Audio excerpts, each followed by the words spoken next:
Good morning. Thank you for being here today. Today is going to be a slightly different biweekly press conference where I'm going to talk a little bit about how exciting it is to move into this building after anticipation of 4 years of being homeless, as well as a couple other things. We're also at the year mark for this chief staff being in place, so we're pretty excited about that, and have some of those stats based on the last year to go over, and then we'll open it up to questions. But at this point, I'd like to introduce Mayor Greenberg, who's been pivotal in making sure that this building continued to get funded with the help of council, and so I'd like to give him the floor to speak a little bit on that. Thank you so much, Chief. It is indeed wonderful to be here at the new LMPD headquarters building, a building that so many people came together to support, for funding, for construction, for design, and now for doing the important work of improving public safety every day across our city. This is an incredible space. It overlooks our city right in front of us, and it's great to think about what a difference a year makes in Louisville, for LMPD, and for the entire community. To be standing in this new LMPD headquarters with our executive command staff who have just completed their first year, led by Chief Paul Humphrey, it's an incredible experience, an important day. Today is a great milestone and a symbol of progress for our city.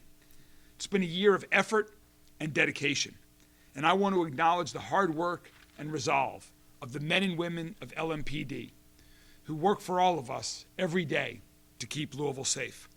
They show up every day, committed to protecting every member of our community. Under Chief Humphrey's leadership, his command staff and officers have taken the challenge head on. They're embracing the opportunity to have one of the most respected, transparent, best trained police departments in our entire country. And we've seen significant progress as a result of their work. Violent crime is down. You'll hear more about that in a minute. And it shows that the right leadership is essential. Far too long, our officers were spread all over the city. Now they have a modern, centralized home that we're in here today, designed to help them function at their best, to serve our city in the best possible way. And it's also right down the street from Metro Hall, very close for any time that we need to be together. This facility will foster communication and collaboration in a way that wasn't possible before the move-in. And as the United States Department of Justice noted, that collaboration, that proximity to one another in the same building is essential to a highly functioning police department. Since 2023, when the old headquarters was demolished, we've been working towards this day that we're here today. And this move is more than a change of just an address. It's a new chapter for LMPD. It represents a commitment to progress and the well-being of both our officers and the community who they all serve. And when this project is complete in the coming years, after we complete several more phases of this project, we'll have 600 Louisville Metro police officers working in the heart of downtown, in the heart of our city, every day. That's a big deal. So to the men and women of LMPD, I want to say thank you. I hope you enjoy your new home. Thank you for your service. Thank you for the commitment that you make to keeping Louisville safe. And I hope that this new home for you helps improve your collaboration, your commitment to our city, and we know it will help continue to keep people all across our city safe. This project is a result of an incredibly number of people who did hard work in designing it, overseeing the construction, ensuring that it got to the point where it is today. And I want to recognize one of them right now. Sergeant Gohagan can please come up. We've got a little special proclamation for you. Sergeant Christopher Gohagan really spearheaded this effort. He worked every day on this project, gave it all the attention that he would give to a child. And as a result, we're in this wonderful building that you can really tell where details mattered, because Sergeant Gohagan was looking over every detail to really know what would be best for the men and women of LMPD as we move forward. Thank you so much. I know we've had lots of conversations about this. We will continue to. This was not an easy project, but it's an important one. And so on behalf of the entire city of Louisville, we are proclaiming that today is Sergeant Christopher Gohagan Day. Thank you for your work. Thank you, sir. Thank you. Congratulations. Thanks a lot. And I'll now turn it back over to the executive command staff of LMPD.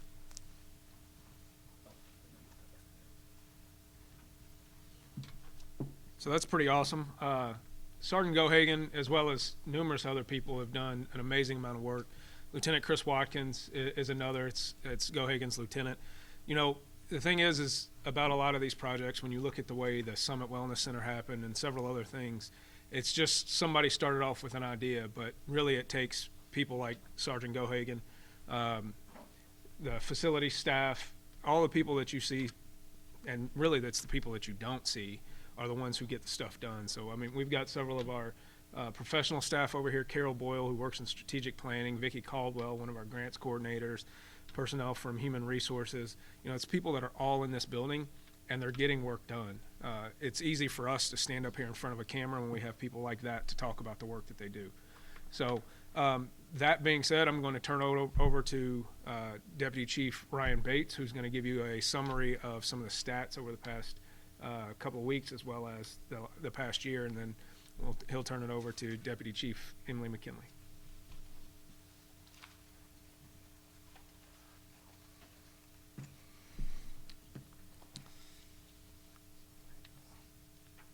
All right, so going over the year-to-date stats on our, we're currently sitting at 90 homicides, which is a 25% reduction from where we were at last year at 118. We're at 213 non-fatal shootings, which is a 26% reduction from this time last year. 83 carjackings, which is a 31% reduction in what we had last year, and 41 business robberies, which is an 11% reduction in what we had last year.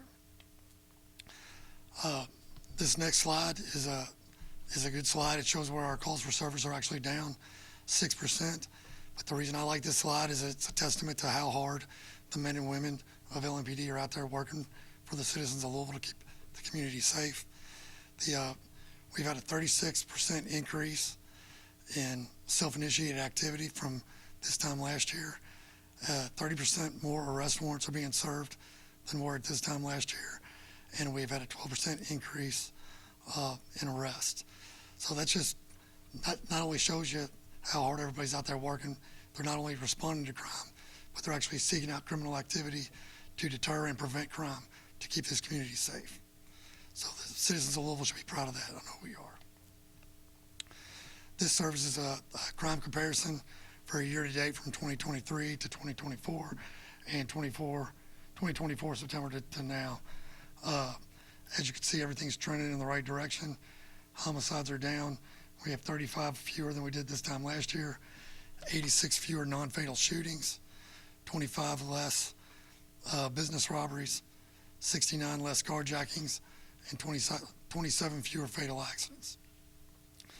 So to show you how that kind of plays out, that's a 23% reduction in homicides and non-fatal shootings, 24% reduction in business robberies, 44% reduction in carjackings, and 25% fewer fatal accidents. Also, burglaries are down 8%, and as we stated, in the same time period, arrests are up 20%.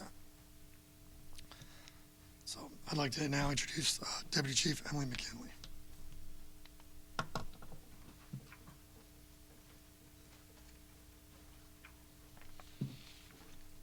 And I gotta get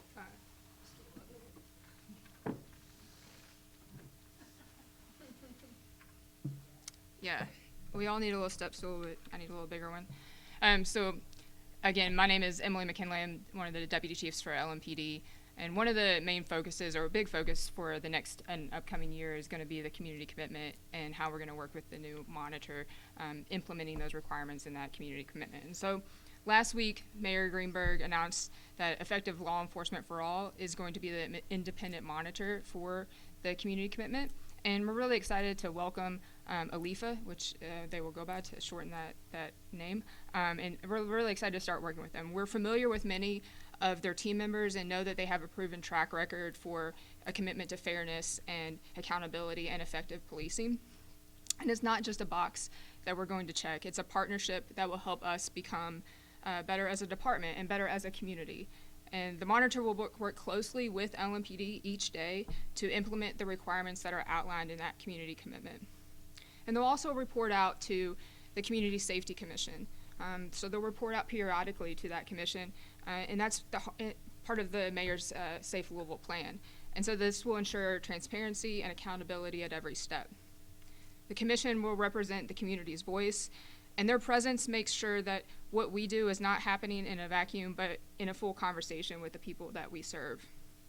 And I expect the members of that commission to ask questions, to point out blind spots that we may be missing, and they'll hear about our progress from the monitor and offer suggestions and advice to us and the monitor when we encounter any roadblocks along the way. And so we've looked at a lot of numbers here as far as looking back over the past year, and we've seen that crime is trending downward.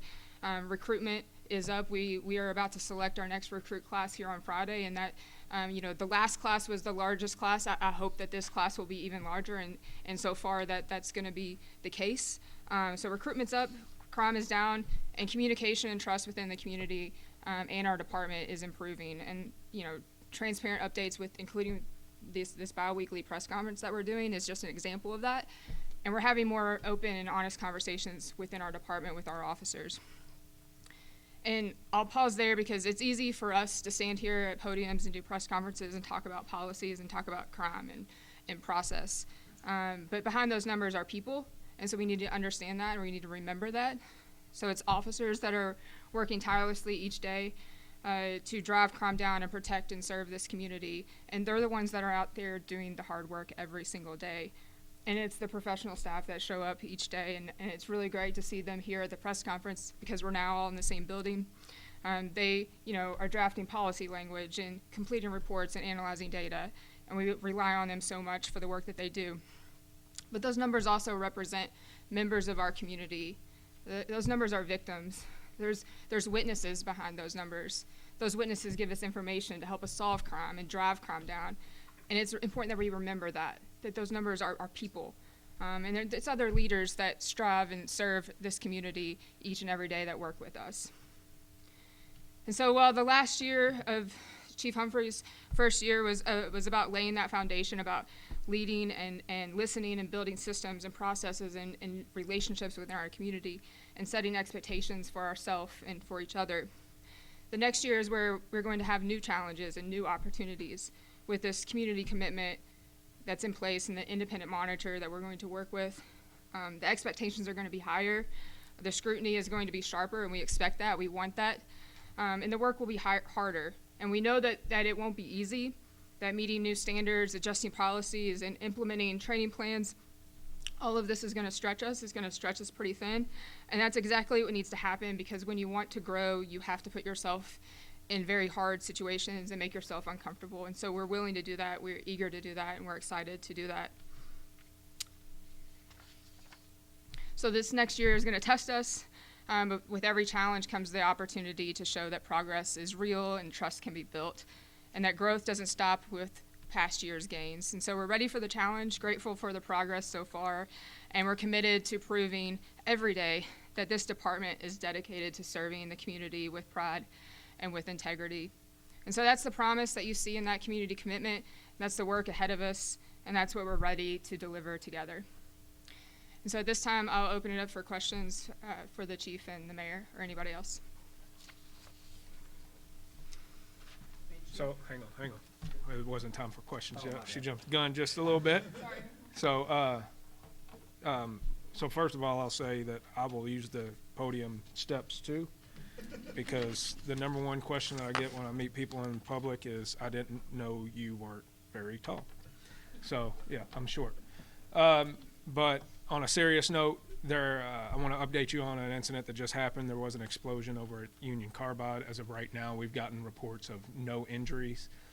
So I think Pleasure Ridge Park Fire Department is lead, and LFD is helping them on that scene. But as of right now, there are no injuries and no threats to the general public right now that we know of. And we'll continue to keep you updated on that as any news becomes available. And I'll also reiterate some things that Chief Bates and Chief McKinley talked about. we're very excited about the progress that we've made over the last year or so, both internally as a culture as well as stats and some of the things that we've done. But this is where actually I get a little bit more nervous, is because the natural tendency when you have any success is to rest on your laurels a little bit. And so this is the point where, as a command staff, as a department, as an agency, we need to really push it even harder to make sure that not just the crime stats improve, but the culture continues to improve, the performance, the professionalism continues to improve, and that's ultimately what we're here to do. And so when you have people like this command staff in the lead of that, I feel really good about where we're going to go. You know, Ryan Bates was one of my mentors when I was a new officer. You know, he was one of the guys on the SWAT team that I looked up to. So to work with somebody like him every day, or you've got a couple guys over here who are trying to hide, and Brian Kruger and Donnie Burbrink, who have exemplary records on this police department. And so be able to sit in rooms with them and listen to their advice every day is the only reason why we can get some of this stuff done. But ultimately, it's about the work of those officers out on the street who are going out there and putting in the hours and the sweat equity that matters. And all of us are just here to support the work that the workers do. So with that, I'll turn it over to questions, or open it up to questions. Chief, can you expand on what the mayor was talking about, the number of police officers? How many will be working inside this building once it's all completed? And also, as part of that, what's available to the public services-wise now and when the place is completed, as far as police reports, things like that? Yeah, so good question. So the question is how many people will ultimately work in here and what's available to the public as far as public access right now, and what it will be. So right now, I'm not sure the number. I think we have, and Gohagan might know a little bit better, but I think it's somewhere between 70 and 100 people working in here right now, and eventually it'll be between 400 and 600 that'll ultimately work in here. Right now, we really don't have any public-facing functions that are in this building yet. All of these are mostly administrative offices and things like that. But eventually, this will be a one-stop shop where even the public will come. Our records department will be downstairs so you can get reports taken. Our intention, and I know Rebecca Flyshaker would like to keep the downtown area patrol over on 2nd and Jeff, but our intention is to move downtown area patrol into here so we have response capabilities out of this building. So you'll have all of your major crimes, you know, robbery, homicide, all of those units will be in this building, as well as many others. So pretty excited about being able to just walk downstairs and talk to people, or walk across the hall and talk to people for a change. Do you think this will increase the police presence in downtown? So the question was, will this increase the police presence in downtown? It already has. I mean, you know, I just wear a uniform as show, but you know, we walk around downtown all the time now. It's really nice. You know, we just went and got lunch at one of the shops that we can just walk to now. So yeah, I think when you are going to bring 400 to 600 people downtown, that's 400 to 600 people that are going to not only be present for deterrence and enforcement and all that type of stuff, but this is 400 to 600 people that are going to be workers in downtown, and so that will be a benefit to the businesses downtown as well. So we'll look forward to both the policing, law enforcement, public safety benefits, as well as the economic benefits that it'll bring. I'm asking to speculate here.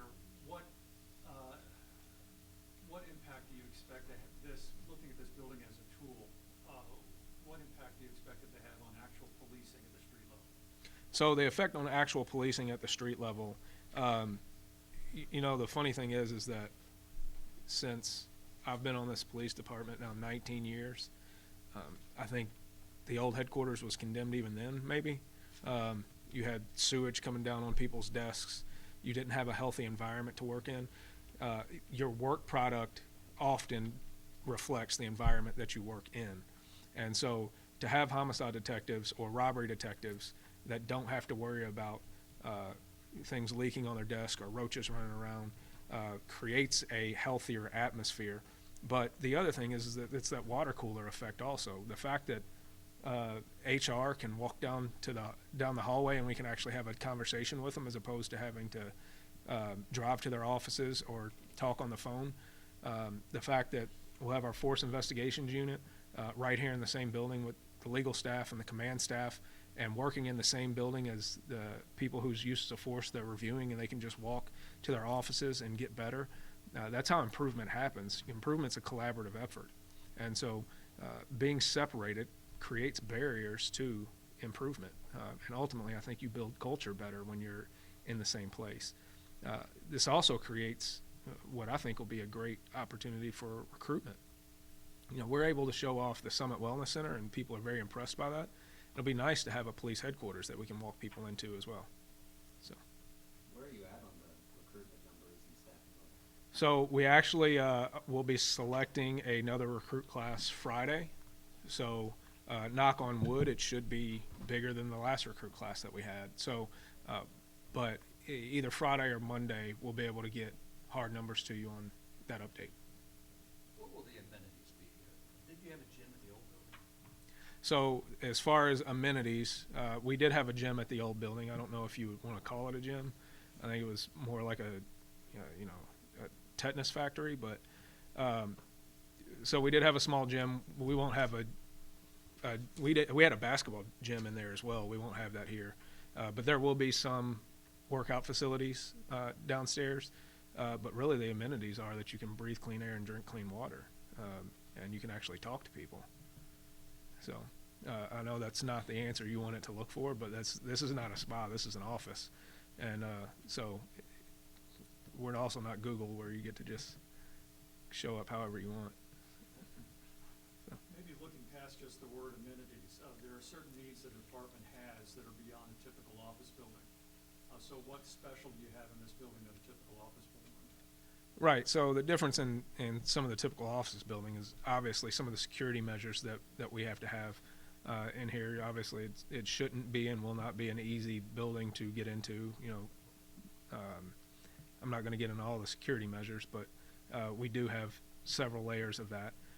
Making sure that we have private offices that are soundproof, so that when we're having discussions with legal or with human resources, we can have those, which we didn't have before.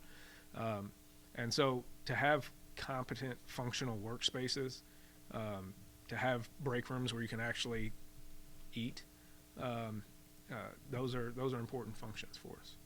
You have Sally Ford security area where you can bring suspects. Prisoners, yeah. So, so we will have a separate entrance that we'll be able to bring suspects in. And that was one of the problems that we had in the buildings that we had before. When you're in a shared building and, you know, you're bringing in a homicide suspect to interview and they're getting on the same elevator as someone who is going to talk to air pollution control district, that's a problem. It's an exposure problem for the public. It's a risk problem. And so to be able to have a facility where we can have a separate entrance and make sure that, you know, suspects, equipment, things like that can go in and out of without that overlapping danger to the public is very important. You want to talk about that inverse relationship between, like, as arrests go up, the crime is going down? Like, do you see the arrest playing a big factor in that? So about the relationship between arrests and crime, and I do see that there is an inverse effect on that. As we arrest people, one thing it does is it creates visibility of officers, which takes away opportunity, right? The more officers are out there, the more officers are being visible, the more deterrent effect it has. The other effect it has is that we're actually taking people off the street that are committing crimes. I think we all know that many criminals are repeat offenders, and so the time that they spend incarcerated instead of out on the street makes the community safer. So there is a direct effect of that, but don't just look at our increased arrests. If you look at the increased officer activity, the proactive activity that officers are having, whether that's stopping by businesses, going on walking patrols, that is a huge factor in it as well. And the other thing that does beyond the visibility is that's where those one-to-one relationships are built between officers and the community, and that level of trust that has to happen between officers and the community. And on something that can be done on the enforcement side that officers don't have to be present for, we asked the mayor about this morning. Would you support, like, automatic traffic enforcement cameras in the city of Louisville? So the question's about automatic traffic enforcement cameras. I absolutely would.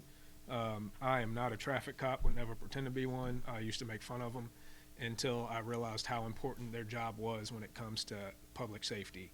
And the more tickets we write, the fewer fatal accidents there are, plain and simple. And so if we're really dedicated to keeping people safe as a government, then we would use the tools in our tool bag to do that. And I think automated traffic enforcement is a great tool that we should have available to us to be able to do that. So. Anything else, guys? Can I ask you one more, just a brief update on what the chief was talking about? Just one last thing to close us out is, in terms of the phasing, you all were asking about what is currently available here and what's to come. So right now, obviously, the 4th floor is now complete that we're on right here.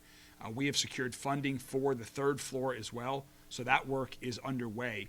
We will need additional funding through future budget cycles to complete the other phases of the project on the 2nd and the 1st floor as well. So this to manage expectations in terms of timing. That's where we are right now. And I also want to echo what the chief said. In addition to Sergeant Gohagen, Mark Zoller and his team with our facilities at Louisville Metro Government did a phenomenal job working hand in hand with the LMPD team. And so, Mark, to you and your team, thank you guys so much. Job well done. What's the price tag stand right now for this building? So, you know, it changes every day. Right now, it's north of $70 million is the total price tag for all of the work. But again, depending on what happens in the economy, the cost of construction, that will change as we fund it in the coming years. Can you explain how we got to this point of the 70 million, though? I mean, there was the original appropriation of 13 million, 14 million on top of that from the American Rescue Plan. How did we get to 70 million? So the question was, how did we get to the price tag for the current building? When I became mayor and the chief and I first started looking at this project, others who came before us had been working towards a project that we did not believe the city could afford. When you asked about amenities, that first plan of the project, that had a lot of amenities. A lot of that is not critical to the core work that the chief has been talking about that he and his team do every day are no longer here. But it is a safe, it is effective, it is a clean, and it is a healthy environment in which for our LMPD team to work. And so that's what we're building. And we're building it as we go. We did what we called value engineering to get to where we are, and we'll continue to work on that to make sure every dollar that we spend is a dollar that needs to be spent to provide the office space that LMPD requires to do their job. Does that 70 million include what you need to do on the 1st and 2nd floors, or is that just cover? No, that's for everything. Again, I don't know the exact number. We can provide it to you, but I do know it's north of $70 million right now.